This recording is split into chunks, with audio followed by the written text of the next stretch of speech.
Hello, my name is Alina Messner. I'm from the Department of Biomedical Imaging and Image-Guided Therapy of the Medical University of Vienna, Austria.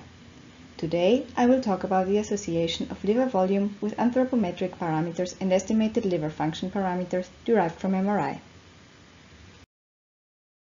Let me start with some background information. Why are we interested in liver volume? Knowing the approximate size of the liver can give a hint about liver function. However, it has been reported that liver volume might overestimate liver function, and post-hepatectomy liver failure occurs even when the remaining liver volume is deemed sufficient. For some time, liver size, i.e. volume, has been suspected to play a role in the metabolic function of the liver. Therefore, a more complex relationship with other contributing factors has to be expected. In this retrospective study, in a large and diverse patient cohort, we aim to find factors that influence liver volume to further elucidate this clinically important issue. Prior studies could find associations with body weight and height, BMI and body surface area. Gender was also found to play a role. However, in one study, the difference was significant only up to 50 years of age. Age was shown to be non-linearly correlated in one study, and in another study, no significant correlation was found. Alcohol intake was found to play a role in men. Based upon these data, we conducted our study and included MRI datasets examined in our institution between June 2018 and January 2020. These were all done on a 3 Tesla unit. The data comprises scans of 1,315 patients, approximately half female and half male, with a mean age of 56 years. Of patients who had more than one visit, only the first visit was used. To assess liver size, automatic liver segmentation was performed in Liver Lab from Siemens, a program that enables a fully automated segmentation. In the pictures, you can see an example of how that segmentation looks. In addition to automatic calculation of liver volume, we performed all of the sequences we needed to calculate the estimated liver function parameters using MRI. We measured the MR parameters for liver function using unenhanced and cardoxic acid enhanced T1 wipe sequences to calculate the relative liver enhancement RLE. For the enhanced sequence, the so-called hepatobiliary phase, HBP, 20 minutes after contrast agent injection was used. T1 mappings before and after contrast were used to calculate the reduction rate of T1 relaxation time, RRT1, and T1 relaxation velocity index, delta R1. We used these three approaches to estimate the liver function with the following formulas. The reduction rate of T1 relaxation time is calculated by subtracting the T1 map mean relaxation time after contrast from that before contrast and dividing the result by the pre-contrast value. The T1 relaxation velocity index equals the subtraction of the T1 map mean relaxation velocity after contrast minus the T1 map mean relaxation velocity before contrast. The relative liver enhancement was calculated by subtracting the unenhanced T1 vibe mean value from that in the hepatobiliary phase and dividing the result by the hepatobiliary phase 1. On the right-hand side, you can see the distribution of the resulting parameters. And now for the results. On this slide, I want to show you liver volume distributions when splitting the sample into different groups.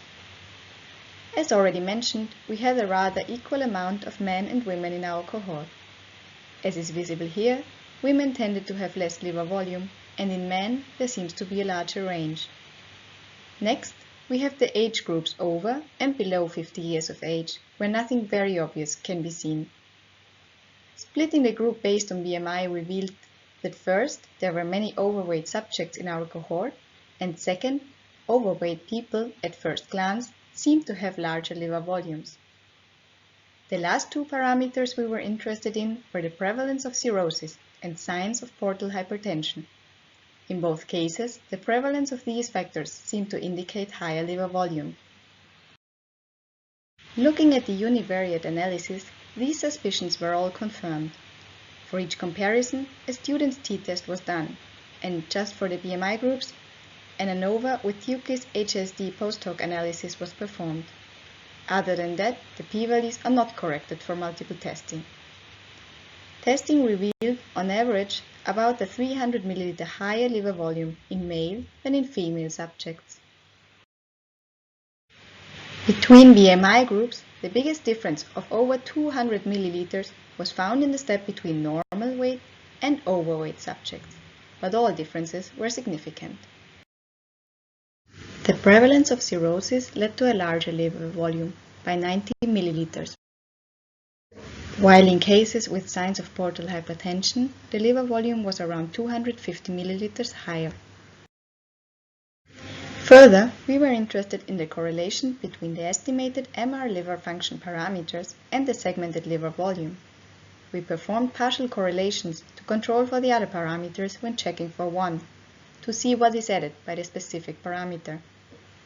In the scatter plots, a negative correlation can be appreciated for all parameters, indicating that generally a higher estimated liver function is associated with a smaller segmented volume.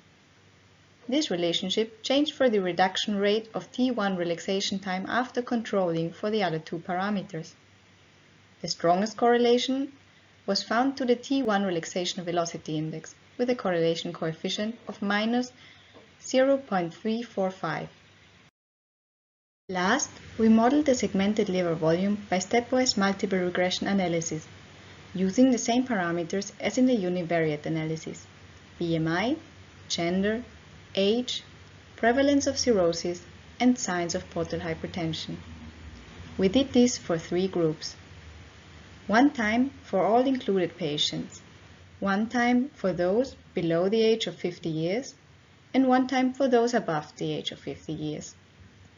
The fit generally became better according to the specific age groups. Interestingly, in the younger group, the best explanation was reached using BMI, gender, and signs of portal hypertension, while in the older group, age and the prevalence of cirrhosis were also included. As indicated by the R-square, the variance could be explained well by the model. In conclusion, we found that BMI, gender, and signs of portal hypertension are the factors most noteworthy for predicting liver volume in individuals under 50 years of age, while in those older than that, age and cirrhosis have to be included. As for MR liver function parameters, when using partial correlations to exclude the influence of the other liver estimation parameters, the remaining correlation was weak to moderate. However, this is an interesting topic that should be assessed in more detail using laboratory tests and cohorts separated based on specific etiologies. Thank you for your kind attention.